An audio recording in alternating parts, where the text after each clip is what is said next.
Good morning. So today's the feast day of St. Bartholomew, and he was, of course, as we just heard in the Gospel, one of the 12 called by Jesus via Philip. Philip telling Nathanael, we found the Messiah, right? This is a big deal. He's coming to him and he's saying, the one about whom Moses wrote in the law, the one about whom the prophets proclaimed, we found this man, this Messiah, Jesus of Nazareth.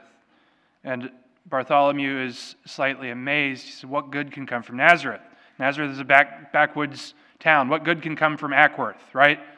What good can come from that place? And yet Jesus comes from among the people.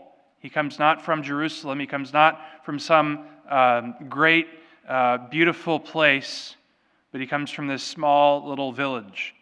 And he comes and he calls these 12. He calls these apostles to follow after him.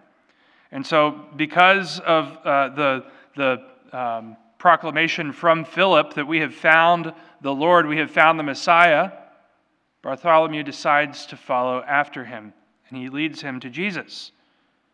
Jesus sees him, and he says, here's a true child of Israel. There's no duplicity in him. Almost kind of tongue-in-cheek, right? Because he just said, well, what good can come from Nazareth?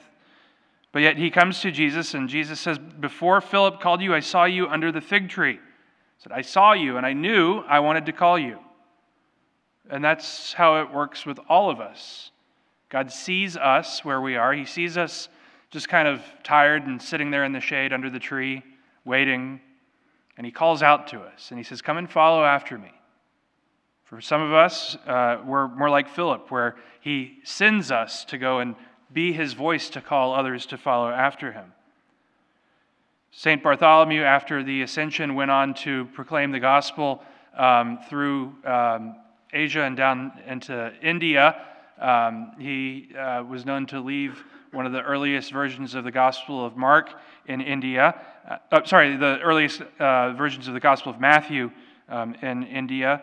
And then he was martyred in Assyria. He was martyred somewhere in modern-day Turkey because he converted the king to Christianity, and his pagan brother did not like that, and he feared that there would be retribution from the Roman Empire. So the king's brother had Bartholomew put to death, but first he was tortured.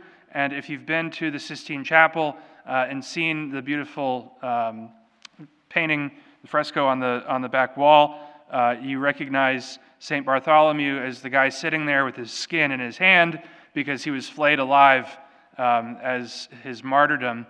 What a way to go. Yeah? No? Okay. That might be like the most gruesome of the martyrdoms of the apostles.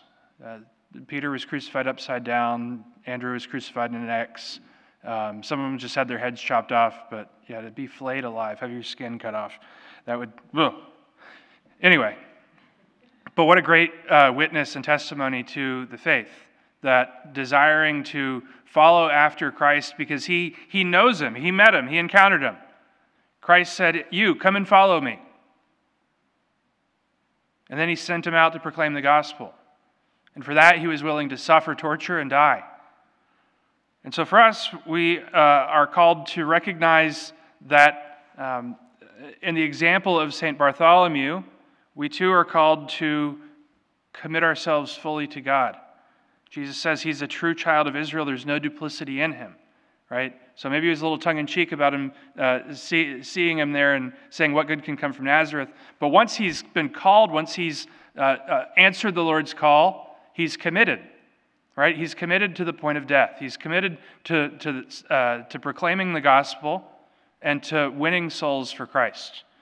And so he's truly a wonderful example for us as Christians striving to do the will of God. So on this feast day of St. Bartholomew, let us ask his intercession that we may continue to boldly proclaim the gospel in our lives.